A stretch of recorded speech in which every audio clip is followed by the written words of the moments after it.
everyone.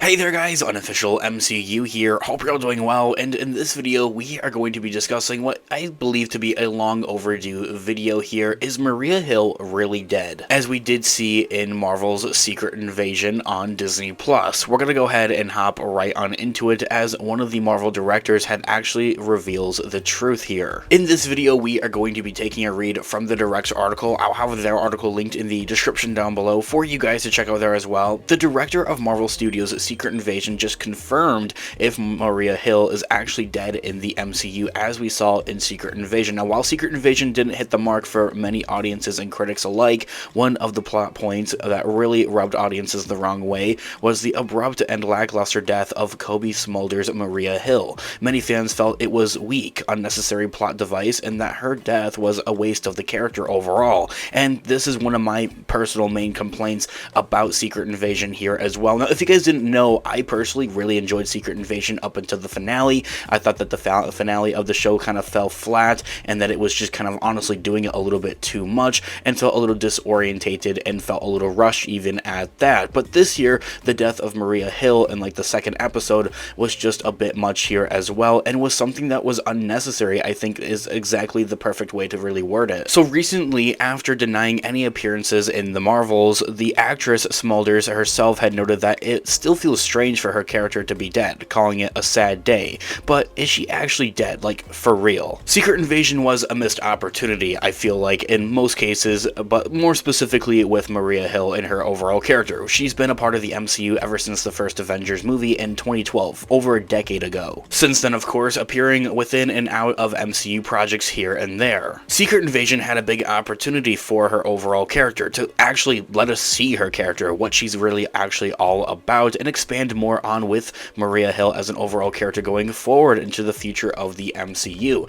And they took that and they squashed it in the second episode with her death. Now, in a new recent interview with Entertainment Weekly, Secret Invasion director Ali Salem had addressed the fate of Cobie Smulders' Maria Hill following her death scene at the hands of Gravik, disguised as Nick Fury in Secret Invasion, in the final moments of the Disney Plus premiere within the second episode. Now, when asked about how much he talked to the Marvel's team and other Marvel Studio creatives in making sure that all the stories between projects had actually lined up, the director Salem had revealed that he has really no idea what's going to happen to Maria Hill or Talos, and that they are both dead within Secret Invasion at the very least. As he says that, end quote, "I don't know what's going on to Maria Hill or Talos. They're dead. One is burned and the other is buried. But in the MCU, anything can happen. So where are we going to end up? I don't know." Ending that quote right there. That is another one of my problems with the director. Now, Ali Salem he's a great director, especially for Secret Invasion, but my only problem with his directing style is that the guy doesn't really have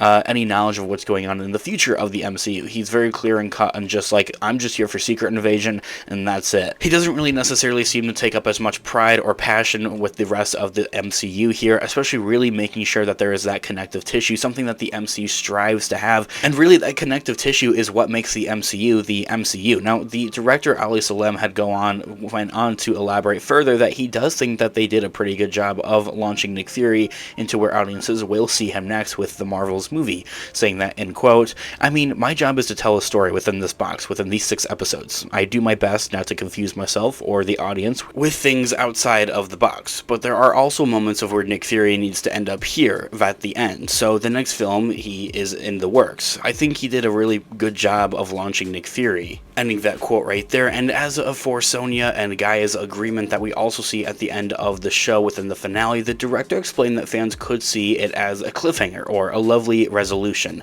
saying that, end quote, "But I think there's a certain amount of comfort in watching Sonya and Gaia come to their agreement at the end of the finale. You can see it as a cliffhanger for the future of the MCU projects, or you can see it as a lovely resolution to this story specifically. But yes, we had conversations, but not anything beyond.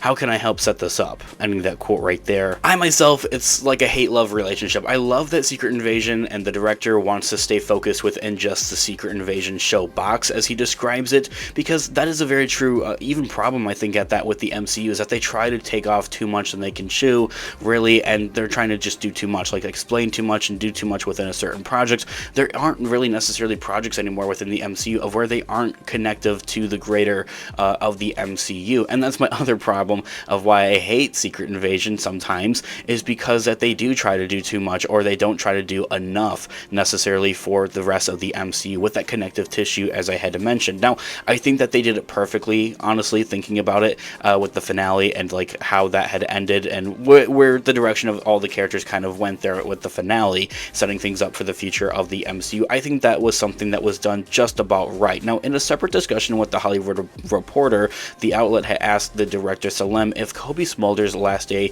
on set was sad. The director had joked around that there is no sad day with the actress, while also adding hope that Marvel Studios could always bring her back for another appearance, saying that, in quote, "There is no sad day with Kobe Smulders. She is can-do. She shows up, does her work, loves it, and brings incredible spirits. She and Sam did have a bittersweet goodbye, but who knows where Maria Hill is going to end up next.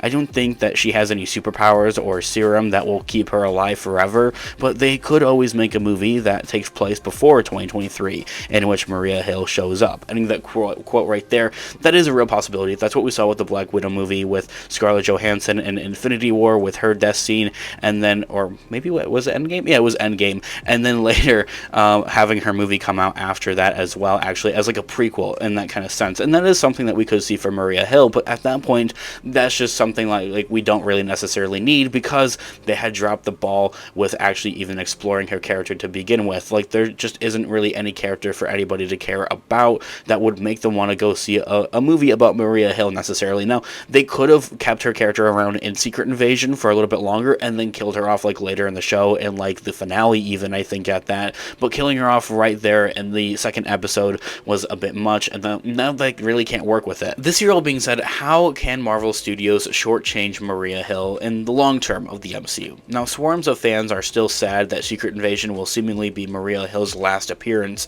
Going into the project, many thought this Disney Plus show would finally be the time of where Kobe Smulders' hero became a much more developed character as a co-lead of the show, but that wasn't the case, and that she really could have been so much more. That's what makes me sad, specifically, at the end of the day, with this show mostly. It is true that Marvel Studios could always bring her back for a flashback appearance, but it'll never completely overturn the sting that fans feel about Hill being dead in the MCU's present, especially with the way that she was killed off. It all hurts even more because her last appearance before Secret Invasion was Spider-Man Far From Home, and that wasn't even her, but rather the Skrull Siron, so a different Skrull. At least Talos got to do more in Secret Invasion, even though at the end of the day he's also just as dead as Maria Hill. Maybe the show could have held on to killing Smulders' hero and given her some more character development, as they did for Ben Mendelsohn's shape-changing alien, before killing that character off, as I had mentioned. As it currently stands, fans have no idea when the MCU will continue the plot threads left hanging by Secret Invasion, but we do have a few ideas with the Marvels movie and with the Armored Wars movie with Don Cheadle as well. There's opportunity for them to expand more on with this. Let me know all of your thoughts and opinions in the comment section down below. I would love to hear what you guys are all thinking. What do you think about Secret Invasion, and with Maria Hill specifically? I would love to hear all of your thoughts and opinions in the comment section down below. Thanks so much for watching today's video. Of course, this has been Unofficial MCU. I'll catch you guys in the next one. Have a great one, guys. Peace out.